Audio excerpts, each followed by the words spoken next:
శుభమా అని బయటకు వస్తే ఈ ట్రాఫిక్ ఏంటి మామ ఇంత హెవీగా ఉంది ఇక్కడ. ఈ రోజు మా మనోజ్ కి బిర్యానీ తినాలంటే ఎక్కడ బిర్యానీ బాగుంటుందని లిఖిత్ గారిని అడిగితే నేను ఒక దగ్గర తీసుకుని వెళ్తా పదరా అన్నాడా.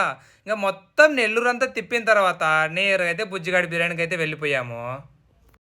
ఇంత వారంలో మన నెల్లూరులోని బుజ్జిగాడి బిర్యానీ తిందామని వచ్చేసా. సార్ మన దగ్గర ఏ biryani? Chicken dum biryani, fry biryani, roast biryani.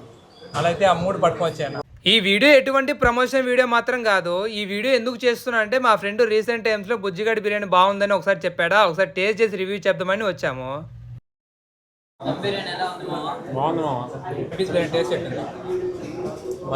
నాకు పర్సనల్ గా వచ్చేసి చికెన్ రోస్ట్ బిర్యానీ అయితే చాలా బాగా నచ్చింది. బుజ్జిగాడి బిర్యానీ నెల్లూరులో ఎన్ని సంవత్సరాలు నచ్చింది అన్న? 11 years కంప్లీట్ అయిందమ్మా. ఇది 12 years అండి. డైలీ ఎన్ని కేజీలు చికెన్ సేల్ అవుతుంది? ఉంటుంది ఆల్మోస్ట్ 60 to 70 కేజీస్. లాస్ట్ ఒక విషయం చెప్దాం అనుకుంటున్నా. నేను ఎక్కడ చెప్పినా ఏ ఫుడ్ బ్లాగ్ చేసినా మీరైతే ఖచ్చితంగా బయట ఫుడ్ అయితే తినకండి, ఇంట్లో ఫుడ్ తినండి. అదనమాట మ్యాటర్. నెక్స్ట్ వీళ్ళకి వస్తున్నాం. ఓకే మరి పోయి